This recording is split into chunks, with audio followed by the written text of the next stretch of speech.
Hello everyone and welcome to the table. So we have a brand new knife to check out today. This one is coming to us from HX Outdoors. You can see their logo right there. And believe it or not, they actually did send this into the channel for me to check out. And if you look on YouTube, there are quite a few videos on this knife, but they wanted, I guess, one more schmuck's opinion of this knife right here, which is called the Rock Apex. And as you can tell, this is definitely a fixed blade, full sheath, full kit setup really. And so quite a nice little setup for a outdoors knife, I suppose. But let's go ahead and check it out. So we'll take it out of the sheath. So let's check out the actual size first before we do anything else, because you can see in hand fits pretty nicely. So let's check out our blade length, because the blade length, our sharpened edge, as you can see right here, is a hair under 4 inches. So and from tip to scale, we have about 4 3/4 inches long, but we have this nice healthy choil right here. So it definitely gives you a spot. If you so desired, you could choke up on the blade just a little bit. And for sharpening purposes, this is just a nice drop choil right here. So you can keep your plain edge blade nice and sharp. So slightly less than 3 inch blade. Overall length, I think we're a little over 9. So yeah, like 9 1/4 inches long in overall length. Can barely get that on the camera, but it gives you an idea of the size of what we are working with here. So the entire blade is, of course, one solid piece right here. So it's a full tang knife. Have a little bit of jimping right here on the spine where your thumb, it's in a natural resting point. So very ergonomic, in my opinion. You have a nice little guard right here where your hand sits. And our handles are G10. So this is a black G10. It's mostly smooth, but there are some spots right here put in for traction, which is kind of nice. So that's always a good thing. So we have G10 scales, which again in wet conditions are going to really excel at helping to keep the knife in your hands. So again, going for that outdoorsy feel to it. And also again, it's black, so it's slightly tactical, I guess you could say. It does look like the scales could be removed. So if you look at the little pieces right here, this right here, this is a T30 bit. So a T30 Torx bit should be enough to loosen those. I haven't tried to yet. I really don't want to mess with it before I even do anything with the knife. But again, you can remove these scales with the correct bit. A few different hex bits will fit in there as well. Some of them are kind of loosey-goosey on the fit, but I think it'll do the job of removing the scales for cleaning purposes. But that being said, you can see it's a full skeletonized design. So flow-through design should be really easy to keep clean. You can just wash the thing out and hopefully won't attract too much rust in there in the handle. We also have a kind of a unique pommel. So you can see the full tang blade right here. There's a separate piece here on the bottom. So we can see it's kind of a flat surface. It looks almost like a meat tenderizer. So that's definitely, I would bet, something that you're meant to use, for impact. So I would think this would work well for like punching in tent stakes, things of that nature, where you're just doing a lot of downward force. So we'll try that out, see how that works. I am a little concerned because it's a separate piece of metal. We can see, again, it doesn't connect to the tang. It's not a single piece of the tang. So I'm curious to see how durable that'll end up being in the long term, so give or take. Of course, a lot of flow-through design here, but they even went through the effort of putting an extra lanyard hole just right on the tip, even though, again, we have places where you could secure cord or something if you had to use it for that kind of situation. So a lot of thoughtful design went in here. But overall, let's look at the actual knife and the stylization. We do have some Chinese characters right here, because, of course, if you haven't guessed, HX Outdoors, the brand, they are based in China. So again, it is what it is. So our blade right here has a DC53 steel designation on there. So yeah, the blade steel here is DC53. And if you haven't heard about that, don't feel bad. I had neither before I got this knife. So you got to do a little research, right? So what is DC53 steel? Just a real quick cursory search shows that it's really similar to D2 steel. It's kind of like an upgraded D2 steel. So it, has all those properties and then some, right? So ideally it lends itself well to being an outdoorsy style, tough blade. And so DC53, is that going to be the new super steel of the month? Probably not. But it is something kind of unique to this knife. I have no other knives in that steel. So kind of cool. But again, we got the logo with the bore, the steel markings on this side right here. I'm guessing this is just the model name, as well as another Chinese symbol right there, and a little fire marking right here. Because if you look at the spine very closely, you will notice Apart from this gray coating, there is a bare piece of steel exposed right there. Got to get the light to hit it just right. And so for those of you who are used to outdoor knives, you may know exactly what this is for. So right here on the sheath, we have a fire steel. So we can totally, scrape that on this bare piece of steel and you're going to get sparks. I'm not going to do it inside, obviously, but I'm going to go ahead and test it out. I mean, I already have tested it out. It works. But it gives you that nice flat piece to make a fire if you are in a situation where making a fire is warranted. And of course, that is included here on the sheath. So very cool design.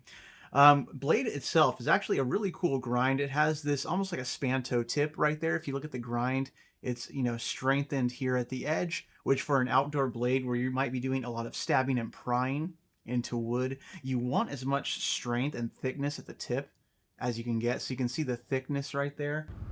The tasteful thickness of it. Oh my God.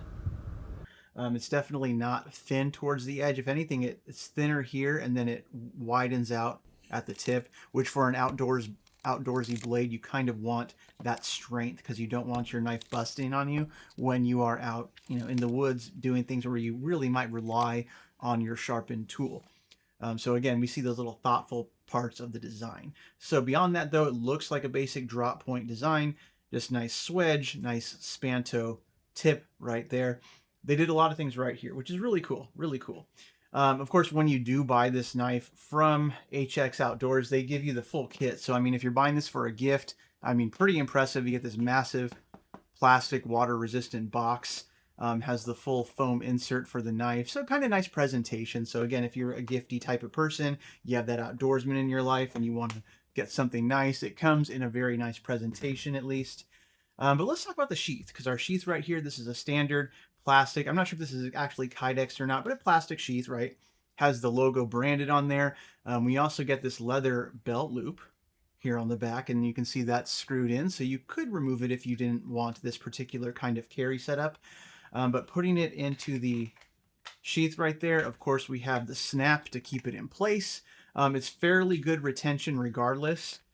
There is some looseness to it, so it's not like a super tight. You can see there's a little bit of wiggle, and as you put this on your belt and you walk around with it, you're going to feel it kind of shift a little bit. So even with the snap on there, there's some wiggle. I don't know if that comes across on camera or not, but it does shift as you're walking. So that'll be noticeable, especially if you're like in the dead silence of, nature and you're hearing this as you walk. So that's going to be up to you whether that's a deal breaker or not. But beyond that, again, we have the built-in fire starter. We do have the other holes. So if you had something like a Tech Lock mounting system, you could mount this horizontally if you chose to.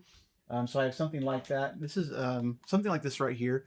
So it has these multiple mounting points where you could connect a belt to, just a different kind of carry style. So if you have something like this, you could potentially add it on to this sheath. So I'm glad they put the extra mounting holes already there, ready to go. So that's always a nice option. But again, while we actually have some other knives to look at, we just do a quick size comparison because this isn't a big knife really. So this right here is a Mora craft line. So again, it's a kind of a smaller fixed blade, very purpose built. This one, unfortunately, I've thrashed. It's gotten thrashed over the years. So this is a Mora craft line. I don't even know if they make those anymore, but I'm pretty sure they make these. This is a Mora companion. This one's pretty much brand new. I have never even taken it out anywhere. So you can see that shiny blade right there, but it's very similar in overall dimensions to the Mora companion.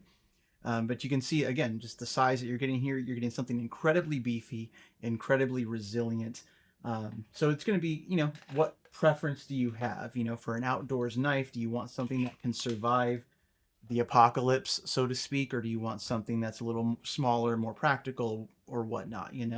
But this is kind of a carry-all, catch-all, do-all knife. It can do, kitchen tasks. It can do, woods keeping tasks or woodsman tasks.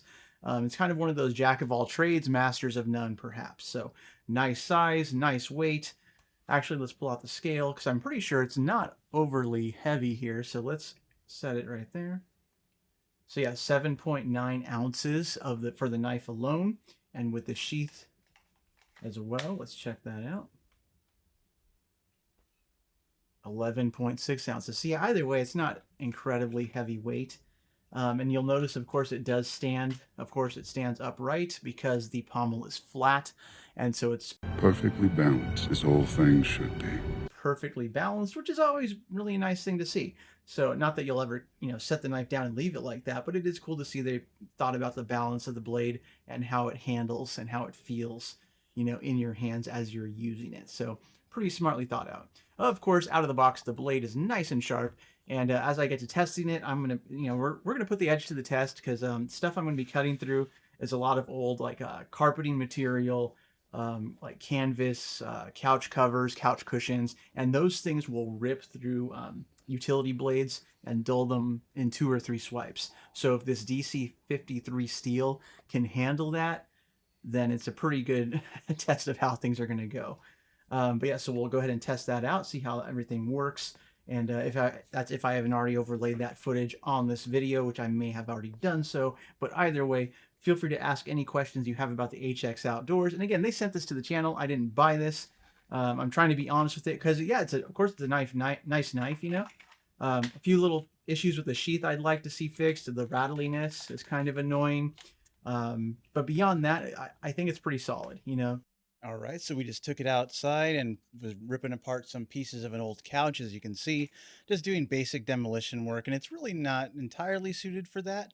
But that DC53 steel, we can see it definitely took some wear to the edge. So right here in this area, it's dulled out, so we'll need to resharpen that.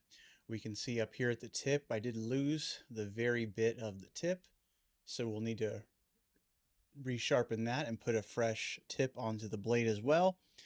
The fire starter worked perfectly fine, so no issues there. In hand, it felt fine, and performance was pretty much what I expected. Overall, the tip is pretty strong. I was able to pry quite a bit. I was able to get under staples quite a bit. And of course, when you are working with staples anywhere near a knife, you're going to get damage. So it doesn't really even reflect on the blade all that much negatively. So a lot of this glinting on the edge that you see right there could easily just have come from hitting staples or hitting things that were not soft materials. But as I predicted, that really thick, like canvasy cotton material that the couch was made out of just ripped through this edge, completely tore it up. So as I expected, it took some damage, but of course it survived. No issues there. So we'll just resharpen it and this knife will be good as new again. So those are kind of just my immediate thoughts and opinions on this knife. So again, just sharing my thoughts with you guys. Hope you all have a nice day. See you later.